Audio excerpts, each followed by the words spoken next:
Con una historiadora y lingüista, una mujer excepcional sin duda alguna. Bienvenida Galina del Shoah, gracias por estar con nosotros, bienvenida a Canal Antigua y es un gusto tenerla aquí en este programa. Buen día, muchas gracias por haberme invitado. Sí. Gracias a usted por venir. Pues bueno, hoy vamos a hablar, como descifrar la cultura maya o la escritura maya. ¿Cómo inició esta escritura? Usted que ha estudiado profundamente este tema, hablemos de los glifos, por ejemplo, de los pictogramas. ¿Podemos hablar al respecto?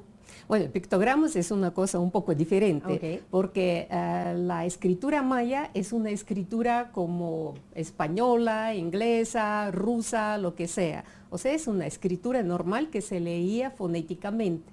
Entonces, así, y sí era el problema del desciframiento, porque los mayas usaban la escritura todavía en primer milenio, así después de Cristo.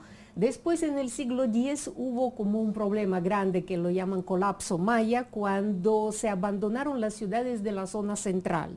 O sea, el Estado no aguantó así mantener la presión y política y de clima y de todo. Entonces, así, siempre cualquier Estado tiene que desarrollarse. Si no lo hace, se pierde todo. Entonces, la escritura maya se salvó solo en Yucatán, a donde emigraron muchos así pueblos mayas, muchos grupos mayas. Entonces, al llegar los españoles, sí descubrieron que sí existió escritura y que la manejaban. Pero después el Diego de Landa, el obispo, la dejó así inscrita en su libro Relación de las Cosas de Yucatán y todo quedó como que olvidado, a saber, en bibliotecas de Europa. Y hasta el siglo XIX, cuando de repente descubren los 3 códices mayas en la biblioteca de Madrid, de París y de Dresde. Y entonces empiezan los intentos de descifrar la escritura, porque en el siglo XIX justo Champollion había descifrado la escritura egipcia, pero lo que él hizo, eso fue muy fácil, porque ahí era como de niños de 5º grado, así, de identificar qué corresponde a qué. Pero sin embargo sí se volvió como símbolo del desciframiento y claro, todo el mundo quería descifrar la escritura maya. Se hicieron varios intentos así bastante interesantes, sobre todo por los franceses, pero no llegaron a descifrar la escritura, o sea, identificar cómo se lee cada signo. Ese es el desciframiento, entonces con eso ya se puede leer. Y pasaba el tiempo, incluso empezó a reinar el concepto que no, los mayas no tenían escritura, solo los números, solo el calendario, lo que era más fácil, digamos, de identificar el código calendárico. Y en aquel entonces, así, la Escuela Norteamericana de Estudios Mayas ya la dirigía Eric Thompson, inglés de procedencia, que no había terminado ni siquiera la universidad. Estudió un año en la universidad y sí, ahí fue la traición para él porque le faltaron conocimientos para entender qué es el desciframiento, pero él era muy ambicioso y pensaba que solo él tiene derecho a descifrar la escritura, nadie más. Y prohibía incluso a sus mismos alumnos en su grupo de hacer intentos de descifrar la escritura. Entonces con eso empezó un silencio y hasta que en 1940 apareció un joven, así estudiante todavía ruso de historia en la Universidad de Moscú, que así tomó como un reto. ¿Por qué yo no descifro la escritura maya? Si lo demás ya más o menos se conoce y eso no. Y entonces él se puso a descifrar la escritura. O sea, en la Biblioteca Nacional Lenin, que está a la par de la Facultad de Historia allá en Moscú, entonces él iba a las bibliotecas, encontró las ediciones de Diego de Landa, tradujo la obra de Diego de Landa, encontró las ediciones de los códices mayas, por ejemplo, de Villacorta, que es guatemalteca, era la edición muy buena, desde luego. Y con eso él empezó a trabajar en el desciframiento y para el 1948, en realidad, es decir, para terminando la universidad, él ya había descifrado la escritura. Y eso sí fue fantástico, porque, bueno, él tuvo sus problemas personales, así porque eran tiempos de la guerra, gran guerra patria para nosotros. Él no podía estar en el ejército porque no estaba bien de salud, pero sí en la universidad él hizo todo lo que podía haber hecho. Y entonces así ya sus profesores intentaron así presentar su descubrimiento al mundo. Y en 1952 se publica el primer artículo, o también tenemos fecha redonda, se publica el primer artículo sobre el desciframiento de la escritura maya. Eso sí fue como una bomba en realidad en el mundo de estudios americanos en general, no solo mayas. Entonces allá ya como que empieza la nueva era y en 1955 él hace su doctorado, aprueba brillantemente y ya se hace famoso para el mundo entero. Y ahí sí que ya empieza otra etapa de estudios mayas. ¿Cuál era el modelo de cómo él descifraba? Primero que había que identificar el tipo de la escritura. O sea, hay escrituras como por ejemplo la china, ideográfica como tú mencionaste, sí, la que usa hasta 5.000 signos para leer un periódico. Así, es un montón. Hay escrituras silábicas que son como las de India, muchas asiáticas, que son sílabas así que se componen así fonéticamente. Esos son alrededor de 100 signos que se usan diario. Las escrituras como alfabéticas, como española, como rusa, tienen todas alrededor de 30 signos, porque en general alrededor de 30 sonidos, fonemas tiene cada lengua así en el mundo. Wow. Sí, y entonces, ¿cuál era la maya? Knorozov primero formalizó todo lo de, bueno, muy aburrido, no voy a contar todos los detalles, pero él digo que llegó a identificar que los mayas usaban 355 signos para escribir sus códices. O sea, estaba claro que no es la escritura de dibujitos ideográfica como pretendía Thompson. Así, no era, bueno, como la nuestra alfabética, pero era una variante de escritura silábica, fonética silábica. Y entonces allá ya él descubrió que, por ejemplo, sílabas en maya corresponden a una palabra, así, en muchos casos. Entonces es un modelo de escritura silábica muy interesante. Y de ahí ya empezó, así, primero rescató 29 signos que había dejado apuntado Diego de Landa. Después empezó a hacer ver las combinaciones de palabras que aparecen en los códices. Y total que ya llegó a identificar la lectura de prácticamente todos esos 350 signos. Y eso ya era el desciframiento de la escritura. O sea, no es de adivinar, no es de comparar, es un sistema. Y él hizo el sistema para descifrar cualquier escritura antigua y también lo probó con lectura ya de los textos mayas. Entonces, claro, se hizo como medio lío, como siempre, era una guerra fría. Thompson se puso re furioso, escribió una carta, así ya borracho, se siente que estaba borracho, a Michael Coe, que era su alumno, y dice, Mike, que yo, y burlándose de todos así los colegas americanos que siguen a Yuri, aquel como un gato en el cielo nocturno está llamando a sus brujos. O sea, una carta fantástica, es muy interesante para leerla, pero ahí se sentía esa amargura que él entendió que él no logró descifrar la escritura y Knorozov sí logró hacerlo. Y eso estaba claro. Y desde entonces, con todos los así como discusiones y todo, pero ya estaba claro. Knorozov descifró la escritura y todos los estudios americanos agarraron otro modelo, porque en historia siempre las civilizaciones antiguas se dividen las de escritura y las sin escritura. Y para lo maya ya todo estaba muy claro. Qué interesante, déjeme decirle que de aburrido no tiene nada, y es que siempre he pensado que, por ejemplo, los maestros de historia juegan un papel importante en la vida de un niño, porque es la manera en cómo transmiten esa información tan dinámica, y hoy me gustó porque fue una manera narrativa, así que gracias. Me encantó, primero. Segundo, es interesante saber, me voy a salir un poquito del tema y luego vamos a retomar, saber que, por ejemplo, usted se interesa específicamente en la cultura maya, porque sabemos que pues, es historiadora, es lingüista. Esto quiere decir que tiene amplio conocimiento en diferentes idiomas, en diferentes tipos de escritura. ¿Por qué se interesó en la maya?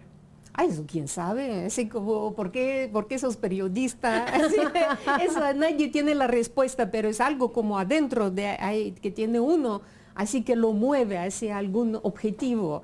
Y ahí ya la persona sigue, sigue, sigue, porque sí, de acuerdo que, por ejemplo, cuando yo terminé la facultad de francés, así, entonces todos me decían que estás tonta, y a quién pueden interesar los mayas aquí ahora, así en Rusia, porque también ya se ponían tiempos difíciles. Sí, no, mejor estudiar el movimiento comunista. Y yo, sí, ¿qué hago yo con eso? Así, pero sí, seguía con los mayas y además yo lo primero que hice fue buscar a Knorozov. Así, lo fue buscar a Leningrado y no sé, me encantó. Es una cosa como de verdad de un encanto, una fascinación, una persona tan extraña, tan diferente a todo lo que yo conocía. Sí, pero al mismo tiempo una persona encantadora. Y así, y de una vez me habló de colega, así como que diciendo, bueno, usted puede traducir ahí los cantares de Tzitbalché, son 15 cantares en maya escritos con letra latina. Y porque yo tengo que entregarlo a la editorial. Y yo tenía miedo, y si le digo no, entonces ya me dice, bueno, váyase. Entonces digo, sí, como mal estudiante siempre. Entonces dice, ¿en cuánto? Bueno, en una semana, le digo. Yo no sé qué pensó él, pero yo con eso me regresé a Moscú, así, ¿qué hago? Y me puse a trabajar y en un mes sí hice la traducción. Y entonces en una semana no pude. Y entonces ya llegué, le entregué y de ahí ya empezó así esa nuestra relación, que para él yo nunca fui como alumna, siempre me trató de colega y así pues era un encanto trabajar con él. Y entonces en realidad todo el modelo, digamos, de comunicación con los estudiantes, de cómo prepararlos, porque ahora como en Guatemala tenemos así también nuestro centro y estudios y trabajos de campo. Mira, estamos como en una así familia, así en realidad que todos tienen mismos valores, mismos puntos de referencia y eso sí todo viene de Knorozov en realidad, de respetar siempre a la persona, de nunca menospreciar aunque sea estudiante del primer año, así, o sea, es una cuestión y sí de involucrar en los estudios mayas, así contaminar ese gusto para estudiar. Y así andamos, pues así sí fue toda la vida. Y con Knorozov sí, nosotros, bueno, yo lo conocí en 1979 y pues en 99 que él se muere, pues ahí estaba así trabajando con él y con él llegué a Guatemala también, su primera salida al extranjero que él tuvo. Y él precisamente fue al inicio de fundar el Centro de Estudios Mesoamericanos en la Universidad Estatal de Rusia de Humanidades. O sea, no teníamos dinero, no teníamos nada, eran tiempos horrorosos para Rusia. Pero la universidad nos dio un cuartito así como la mitad de este. Y nos felices nos metimos allá, no se pagaba salario. Pero yo entendía que en esos tiempos tan difíciles que pasaba en mi país en aquel tiempo, si yo no transmito el conocimiento, se muere todo. Entonces era el objetivo de conservar la escuela de Knorozov. Y si conservábamos, enseñábamos, y pues para llegar ahora de tener el centro más grande en Europa que tenemos nosotros, así, entonces es una cosa fantástica, así lo logramos, así sea como sea y con todo, y sí, estoy muy feliz por eso. Totalmente, es un trabajo arduo de muchos años y bueno, es importante enfatizar justo que se interesaron en esta cultura, como ya lo mencionaba anteriormente. Bueno, vienen a Guatemala, sabemos que Guatemala es caracterizado, conocida como ser la cuna de la civilización maya. ¿Cuáles han sido esos factores más importantes o más relevantes que han logrado descubrir de este país que le aporta la escritura maya? Bueno, nosotros sí, que el trabajo es interminable, como decían Knorozov. Siempre solo faltan manos de obra así para hacer los estudios, porque cada temporada de campo lleva más y más descubrimientos, así de todos los arqueólogos, todos los que trabajan en ese campo. Y para nosotros siempre era como que un poco doloroso que, digamos, Rusia no tenía como los norteamericanos, europeos, todos tenían aquí su presencia. Así investigadores, y Rusia no, nunca. Siempre los que se hacía allá, se hacía con las publicaciones. Entonces yo también como obsesionada, y Knorozov sí le dolía eso, y yo de obsesionada pensé, no, yo voy a hacer centros. Entonces hice un centro en México y en Guatemala, así para que todos, hasta estudiantes, pueden llegar, pueden hacer su investigación, pueden hacer todo. Entonces realizamos varios proyectos, porque eso fue en 2010 que empezamos ese proyecto. Y entonces hicimos, por ejemplo, el proyecto aquí, la historia del cacao. O sea, como que todos saben, cacao es de América. ¿Y qué? Pero resulta que el cacao es algo mucho más fundamental para los mayas y mesoamericanos, porque cacao es la sangre humana. Eso es, y la sangre humana y el maíz es la carne humana, y se identifica con la comunión para los mayas eso. Entonces, y toda esa historia fantástica, como que no hay mitos de procedencia del cacao y al mismo tiempo es la sangre humana. Entonces hicimos todo ese estudio así de verdad con datos increíbles y sí publicamos aquí en Guatemala eso. Otro proyecto muy grande que tenemos es el proyecto de las inscripciones, pero sí, eso era cosa que quería Knorozov, el corpus de las inscripciones leídas. Y ya este año publicamos el primer tomo las inscripciones de Quiriguá. Así, en Izabal. Sí, es que es de Quiriguá, sí, es decir, realizando el proyecto, o sea, nosotros elaboramos la tecnología única de toma de fotos para que cualquiera pueda leer las inscripciones. El concepto de nuestro centro, y siempre es legado de Yuri Knorozov, todos los materiales que obtenemos tienen que ser abiertos para todos. Cualquier guatemalteco, cualquiera puede acceder a esos materiales. No lo escondemos así para vender o para dar a los que consideramos que se puede dar, a otros no. No, sino todos lo sacamos de inmediato en nuestros sitios así sitio web. Sí, sitio web, es de la sitio de CEMIC, que es Centro de Estudios Mayas Yuri Knorozov, así CEMIC.org, o en la UOMAC, que es una universidad con quien colaboramos, entramos en sus programas, e incluso ahí tenemos un programa de la historia de Mesoamérica, incluyendo la epigrafía, y también como este año se inauguró la filial de nuestra Universidad Estatal de Rusia de Humanidades en Guatemala, también en la página de nuestra universidad. Entonces publicamos todo. Y también, bueno, aquí se publicó, digamos, el manual de epigrafía, para que eso no se vuelva brujerías como hacen muchos, que es solo conocimiento de los iniciados, el resto no. O al revés, dicen epigrafía y solo enseñan a dibujar los signos. Es ridículo, sí. Entonces, sí, también se editó eso y la biografía de Yuri Knorozov también, pero eso la editorial española, así en México, que publicó, bueno, la traducción al español del ruso, así, de su biografía, porque es muy interesante su biografía. Y entonces estamos, y un proyecto muy bonito, pero todavía no editamos, está en Antigua, o sea, San Miguel Dueñas, que allá las pinturas rupestres de las golondrinas.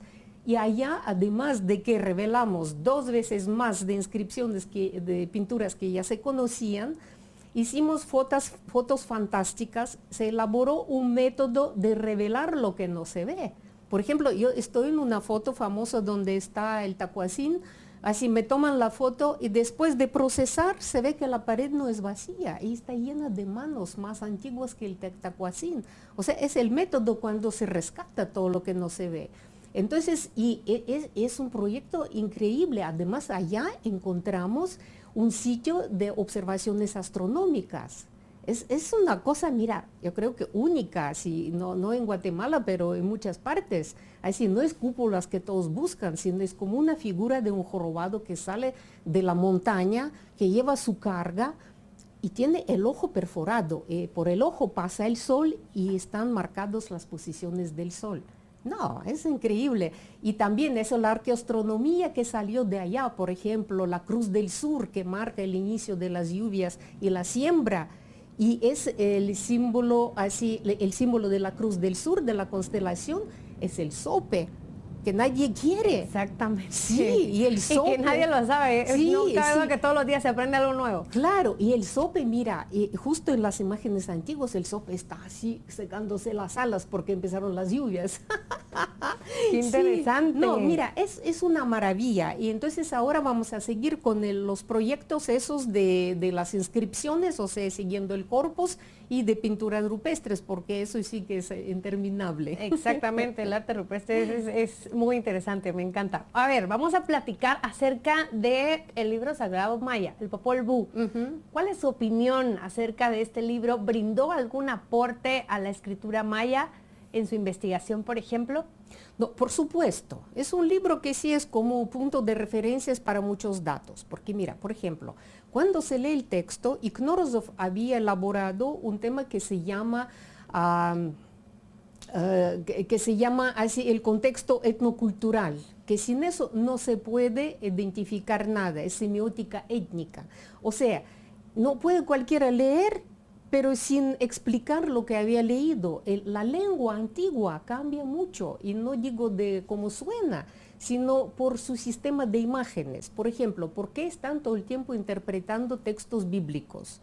Justo por eso, lo que querían decir los judíos, digamos, antes de Cristo o en los evangelios después de Cristo, eso, ellos tenían su sistema de imágenes, así como astronomía, como todo. Exacto. Y ahora nadie entiende de qué se trata, tiene otro sistema de descripciones. Lo mismo pasa con los textos antiguos, siempre se tiene que explicar de dónde viene, de qué contexto viene el texto jeroglífico antiguo. Entonces el Popol Vuh es una fuente fantástica que permite así revelar todo ese contexto. Y sí es muy importante porque ahí se ve y cómo se forma el sincretismo. Por ejemplo, ponen los primeros capítulos, ponen bíblicos de la procedencia, sí, y después ya como que nada sigue la creación así, de los indígenas. Sí. Aunque no coincida, no importa, ahí está. Sí, y sí, muchos detalles son muy, muy importantes. Por ejemplo, eso, bueno, el libro no lo traje también, que del sistema de parentesco, porque el sistema de parentesco es un fenómeno tan interesante que es algo como esqueleto de cualquier etnia. Mientras eso existe, la etnia tiene su identidad, no desaparece. Y para los mayas el sistema de parentesco es siempre dos abuelos y abuelas que son primos entre ellos, primos hermanos. Y todos los que siguen así apareciendo siempre son primos cruzados. Y la sangre se hereda por la línea materna. Así también, pasando de generación a generación, incluso el nombre de la abuela corresponde al nombre de la persona actual y de su nieto. Claro, va de generación en generación. Claro, y mientras los mayas conservan ese sistema, ellos están vivos. Entonces, el Popol Vuh sí tiene bien identificado que ellos, los primeros abuelos, es la Vía Láctea, que tiene dos flujos, así, femenino-masculino. Y de allá ya surge toda la historia esa. Entonces es muy importante en realidad ese libro, porque con su idioma, que también hay que entender de qué se trata, pero sí se revelan las cosas de mucha importancia. Y es muy importante además, porque por ejemplo dicen ladino, ya se fue de la comunidad, ya como que no es nuestro. Sí, porque él rompió el sistema de parentesco. Entonces él ya no lleva esa sangre que sí se hereda y se controla. De ahí venían, por ejemplo, todos esos ritos de ofrecer sangre. Así que es una cosa, mire, tan fantástica. Y entonces sí, Popol Vuh es un libro muy, muy importante. En realidad sí lleva su procedencia mucho más antigua de lo cuando fue escrito. No tiene, bueno, esa importancia de probar, como siempre se considera, que es para probar que las tierras son nuestras. Sí, son, pero la prueba está hecha al estilo indígena. Si para europeos no vale jurídicamente, pero en realidad sí es muy importante ese libro. Es importante y me parece muy interesante platicar acerca de esta cultura que es toda una civilización que, lo decía al principio, pues marca ese acontecimiento histórico, porque nos enseñan sobre economía, sobre la sociedad, el tema político que ellos lo aplicaban, o sea, tenían su manera de vivir, es muy interesante, pero, por ejemplo, si una persona en este momento quiere adentrarse en el mundo de la civilización maya, ¿por dónde debe iniciar? Mira, sí, para iniciar siempre hay que estudiar. Porque digamos, yo quiero estudiar solo la civilización maya. No, eso sí no te va a dar resultado. Exacto, porque en el Sí. colegio nos dan un bosquejo No, apenas. es absurdo totalmente, porque mira, cuando la naturaleza, o no sé, todo, la naturaleza tiene sentido. Entonces en la naturaleza fueron creadas como 5 focos de civilización en toda la Tierra. Y esas primeras civilizaciones aparecen entre los trópicos. O sea, donde el clima permite sobrevivir y al mismo tiempo obliga a conectar el cerebro para crear un ambiente artificial para que los humanos puedan allá seguir avanzando. Y el concepto de todas esas civilizaciones es el desarrollo. Ellas desaparecen cuando se acaba el desarrollo. O sea, piensan, ay, ya estamos, el Dios ya nos dio todo, somos los más inteligentes, y ahí ya es el final. Ahí se acaba todo. Entonces, porque siempre hay que desarrollarse. Entonces, sí, la civilización maya es parte de ese mundo antiguo. Tiene las mismas leyes que el resto del mundo. Por ejemplo, una de esas leyes, que todas esas primeras civilizaciones están relacionadas con plantas cultivadas. Ahí está el trigo, digamos, en el viejo mundo, así otras plantas, y aquí el maíz, digamos. El maíz, la base de cacao, es todo ya complementando. O sea, siempre es esa relación. O sea, quiere decir que el cerebro se conectó, empiezan a crear cosas artificiales. Cuando nos empiezan a hablar, ay, la naturaleza, lo verde, protegerla, vivir como los antiguos. Mira, los antiguos se comían terrenos de kilómetros cuadrados en un par de meses. Y ahí se acababa todo lo vivo ya se iba hacia el estómago, y no avanzaba nada. Pero cuando se crea la civilización, se hace el mundo artificial, se hacen las plantas que se puede comer y guardar para que los hijos tampoco se mueran de hambre. Ahí sí es la civilización, o sea, modificación del mundo, creando un espacio artificial que te protege de la naturaleza, de volcanes, de lluvias, de todo lo que quieras, de animales que te quieren comer también. Sí, entonces, sí, y los mayas seguían las mismas reglas. Y es fantástico estudiar eso porque cualquiera que quiere entenderlo quiere ver cómo se desarrolló la civilización de India, de China, de sumerios, así esa región es muy importante, Egipto. O sea, cuando ya ves todo eso, entiendes que los mayas van por el mismo camino, no son ningunos extraterrestres. Exactamente. Que es idiotes que sí sacan a cada rato, así. Y entonces sí, ahí sí ya uno entiende de qué se trata. Entonces sí, ahí empieza a estudiar las leyes del desarrollo social, digamos, así, y de la creación de humanidad. A propósito, Knorozov siempre decía, para mí lo más importante es terminar a hacer la teoría del colectivo, o sea, así él llamaba la teoría del desarrollo social. Y lo de Mayas es solo un ejemplo para esa teoría. Así, y es cierto, yo primero no entendía de qué él habla, eso ya siendo vieja ya uno empieza a entender más. Y entonces así es, y claro, para cualquiera es lo mismo. Por ejemplo, el programa de la historia de Mesoamérica que nosotros tenemos así en forma de ebooks allá en womac, así.com, y bueno, también eso va a ser de nuestra filial, es siempre eso, el estudio clásico de las culturas antiguas, del todo el desarrollo regional que ha habido de todo el tiempo, y después ya viene lo de los mayas para que ya se integre uno sin fantasías, sin buscar elefantes ni canguros, sin buscar extraterrestres, y ya así ya todo va bien. Por ejemplo, lo mismo, así habiendo los extraterrestres, más famoso es la lápida de Palenque, donde está el personaje ese bajo el árbol del universo, que es Ceiba, que era el árbol del sur, o sea, también el árbol en el cual se sentaba el Zope para marcar el sur de la estrella Cruz del Sur. Entonces, es eso, claro, ahí todo está, y abajo está la cueva, y la cueva es el inframundo, bueno, no inframundo, sino el lugar donde viven los antepasados. Entonces sí, para el maya siempre la cueva es la relación donde él puede encontrar a los antepasados. Entonces los mitos que él sigue, las huellas de sangre del venado, el venado los lleva a la cueva, y en la cueva le parece a uno que pasó 3 días así, y que está el agua limpia, y árbol, y no sé, y todo así bonito, y sale de allá, aprende algo, siempre, sale de allá, regresa a su aldea y ya no lo reconocen ni los hijos, porque ya pasaron 10 años en la vida real. Sí, pero ese es el viaje con los antepasados.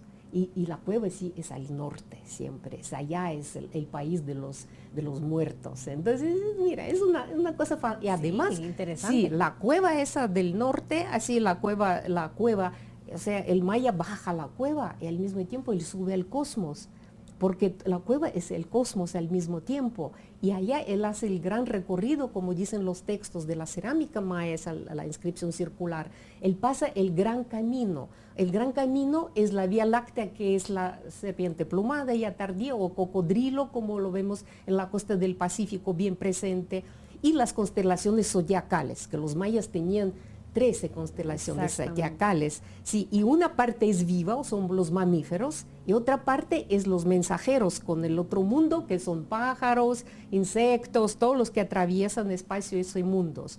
Y la 13ª es el murciélago, que siempre aparece en forma masculina más vista, nada de todas esas tolerancias e inventos actuales, todo es muy natural.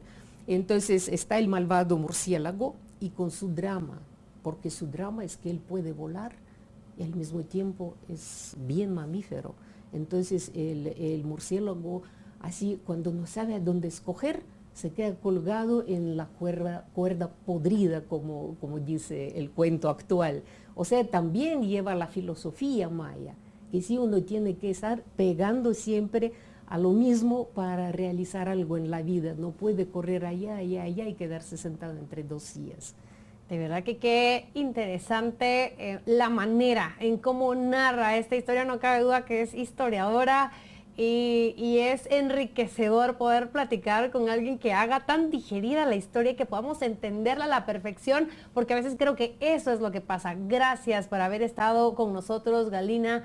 Gracias por compartir estos aportes. Estos escritos seguramente los podemos encontrar, ya lo decía, en la página web. ¿Podemos repetirla, por favor? Sí. Y que si pudiese agregar algún mensaje para la audiencia, una invitación para que se sumerjan en este mundo tan interesante de la civilización maya y sobre todo porque estamos en un país que es parte fundamental de esta civilización. Sí, muchas gracias. Sí, es UOMAC, Universidad Olga y Manuel Ayau Cordón, así, .com. La otra página es CEMIC, o sea, con K al final, Centro de Estudios Mayas Yuri Knorosov, .org. Y también así, la página de rsu.ru es la Universidad Estatal de Rusia de Humanidades. Y también estamos ahora haciendo el Mayapedia, un sitio ya lo tenemos. Wow. Y lo estamos rellenando. Y aprovecho para invitar a todos los que quieren participar en eso, que pongan sus artículos, que nos manden sus artículos y sí lo publicamos en la Mayapedia. Así con mucho gusto lo hacemos. Qué interesante. Gracias por haber estado con nosotros. Esperamos que no sea la última vez. Siempre estarán abiertas las puertas de Canal Antigua para usted y que podamos conocer y enriquecernos más de estas historias interesantes. Gracias, Galina, por haber estado con nosotros. Muchas gracias.